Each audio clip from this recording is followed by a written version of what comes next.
Hema committee റിപ്പോർട്ടിൽ ലൈംഗികാതിക്രമം നടത്തിയതായി പരാമർശമുള്ള മുഴുവൻ ആളുകളുടെയും പേര് പുറത്തുവരണമെന്ന് ഫിഫ്ക അംഗങ്ങളുടെ പേരിൽ അറസ്റ്റോ വ്യക്തമായ കണ്ടെത്തലോ ഉണ്ടായാൽ അച്ചടക്ക നടപടി സ്വീകരിക്കുമെന്നും FEFKA.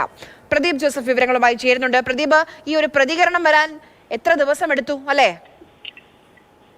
Arya, justice Hema committee report പുറത്തു വന്ന 10ാം നാളാണ് ഫെഫ്കയുടെ ഭാഗത്ത് നിന്ന് ഒരു പ്രതികരണം ഉണ്ടായിരിക്കുന്നത്. അതും അമ്മ എക്സിക്യൂട്ടീവ് ഒന്നടങ്കം രാജിവെച്ചതിന് പിറ്റേന്നാണ് 10 നാൾ കഴിഞ്ഞ് ഇത്തരത്തിലുള്ള ഒരു പ്രതികരണം ഉണ്ടായിരിക്കുന്നത് എന്നതാണ് ഏറ്റവും ശ്രദ്ധേയമായ കാര്യം. നേരത്തെ മറ്റു പല കാര്യങ്ങളിലും മറ്റു പല പ്രശ്നങ്ങളിലും ഫെഫ്കയുടെ ഭാഗത്ത് നിന്ന് ഉടനടി പ്രതികരണം ഉണ്ടാകുന്നതായിരുന്നു. എന്നാൽ ഇക്കാര്യത്തിൽ എന്തുകൊണ്ട് പ്രതികരണം വൈകി എന്നുള്ളത് വ്യക്തമല്ല. അതേസമയം ഈ ഹേമ കമ്മിറ്റി റിപ്പോർട്ടിൽ ആരോപണ വിധേയരായ മുഴുവൻ ആളുകളുടെയും പേരുകൾ പുറത്തു വരണം എന്നാണ് ഫെഫ്ക ഈ വാർത്താക്കുറിപ്പിൽ ആവശ്യപ്പെട്ടിരിക്കുന്നത്.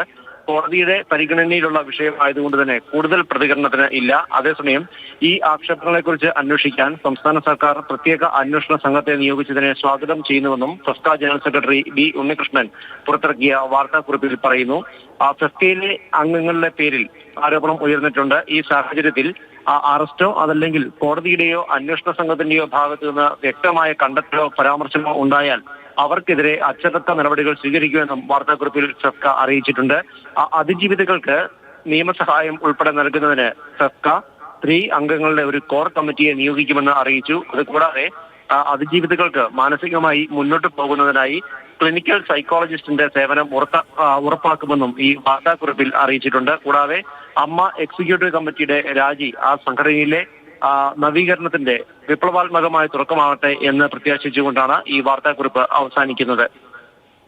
പ്രദീപ് പറഞ്ഞതുപോലെ 10ാം ദിവസമാണ് ഈ ഒരു ജസ്റ്റിസ് ഹേമ കമ്മിറ്റി റിപ്പോർട്ട് പുറത്തു വന്ന 10ാം ദിവസമാണ് ഫിഫ്ക എന്ന സംഘടനയുടെ പ്രതികരണം പുറത്തേക്ക് വരുന്നത്. എന്തായാലും എല്ലാവരുടെയും പേരുകൾ പുറത്ത് പറയണം. ലൈംഗികാതിക്രമം നടത്തിയ, സ്ത്രീകളെ ചൂഷണം ചെയ്ത എല്ലാവരുടെയും പേരുകൾ പുറത്തേക്ക് വരണമെന്ന ഒരു ശക്തമായ നിലപാട് വൈകിയാണെങ്കിലും ഫിഫ്ക സ്വീകരിക്കുന്നുണ്ട്.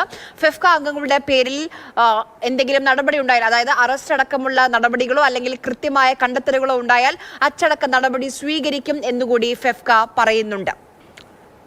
പ്രദീപ്, ഈ വൈകിയത് ഒരു ഭാഗത്ത് ഈ ഫെഫ്കയിലെ പല ആൾക്കാർക്കെതിരെയും ഇപ്പോൾ പരാതികൾ, ചില പേരുകളൊക്കെ നമ്മൾ കേൾക്കുന്നുണ്ട്. അതിനെപ്പറ്റി എന്തെങ്കിലും പരാമർശമുണ്ടോ?